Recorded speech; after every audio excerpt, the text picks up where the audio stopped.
Pierre-Jean Messon, bonjour. Vous êtes président du 109e Congrès des notaires de France qui aura lieu à Lyon du 16 au 19 juin 2013 sur le thème des collectivités publiques. Pourquoi avoir choisi cette thématique-là ? Alors nous avons choisi cette thématique car 11 ans après le Congrès de Montpellier en 2001, il nous est apparu important de revenir vers les collectivités publiques.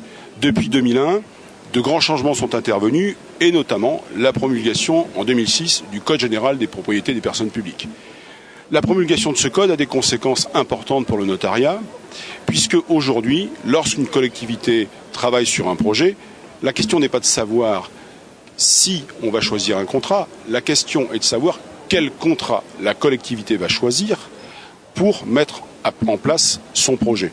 Et quand on parle du contrat, on parle du notaire. Alors justement, quel va être le fil rouge de votre congrès ?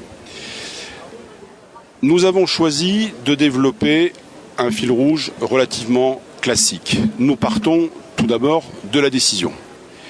La collectivité va prendre une décision. Il faut donc l'analyser, il faut savoir quel contrat elle va choisir et il faut étudier la délibération. Ensuite, ce projet devra être mis en œuvre. Il sera mis en œuvre ou bien par un transfert de propriété ou bien par un transfert de jouissance. Et enfin, nous avons volontairement choisi d'aborder la question du logement social en point d'orgue, puisque nous savons que les collectivités sont de plus en plus intervenantes dans ce domaine depuis la loi SRU et le renforcement qui vient d'être ou qu'on nous annonce. Est-ce que vous pouvez nous faire un arrêt sur image sur vos commissions et présenter l'équipe de rapporteurs ainsi que le rapporteur général, bien entendu ? Alors l'équipe intellectuelle est dirigée par mon ami Marc-Henri Louvel, notaire à Paris. La première commission, la commission nordiste, est composée de François Devos, notaire à Bourbourg, de Christophe Duchange, notaire à Roubaix, et de Sarah Hollander, notaire à Béthune. La première commission analyse de façon pragmatique et, si j'ose dire, très notariale, la décision. Comment prendre une décision ? Qui signe les actes ? Comment rédiger une clause ? La rédaction de la clause peut faire basculer le contrat du côté du droit public ou du côté du droit privé. Et parfois, la décision peut être attaquée. Il faut savoir gérer le contentieux, les recours et leurs conséquences.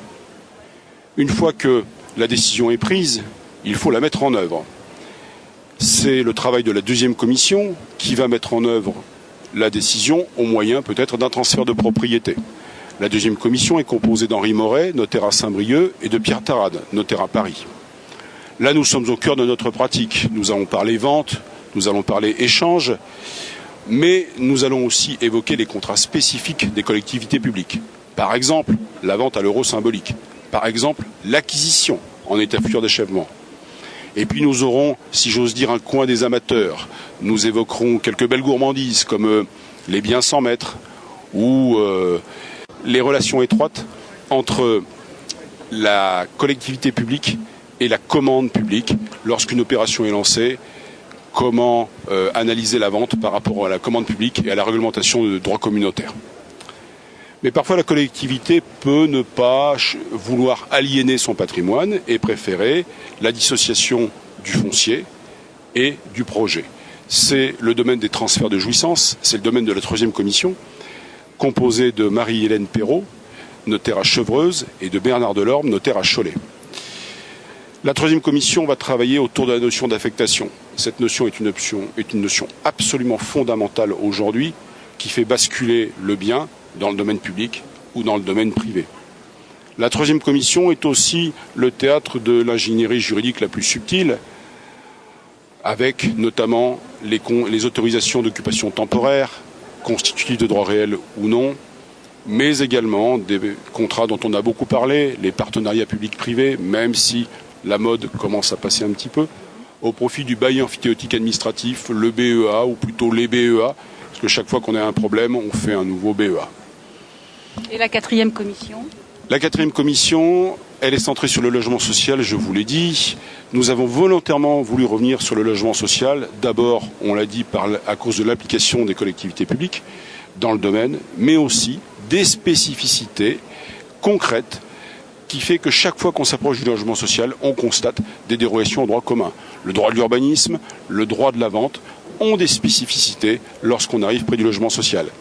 Et les enjeux futurs sont très importants, puisque nous savons que les entreprises sociales de l'habitat vont devoir vendre une part importante de leur parc à leurs locataires. Il y aura donc beaucoup de contrats, même lorsqu'on n'est pas notaire d'une entreprise sociale de l'habitat, et il faut savoir manier ces contrats avec précision. Notre rapporteur de synthèse est Yves Gaudemet, on ne le présente plus. Et nous avons notre petite coquetterie, nous avons un chargé de veille documentaire, c'est mon ami Dominique Laralde, président honoraire du 104e Congrès des notaires de France. Pierre-Jean Messan, une dernière question. Si vous aviez une bonne raison, si vous deviez donner une bonne raison à vos confrères de venir à Lyon, ça serait laquelle ?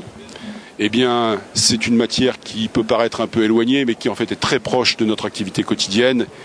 Il faut venir pour cette formation permanente, et puis il faut venir pour la ville. L'accueil de nos confrères lyonnais ne se dément jamais. Nous vous attendons nombreux. Merci beaucoup.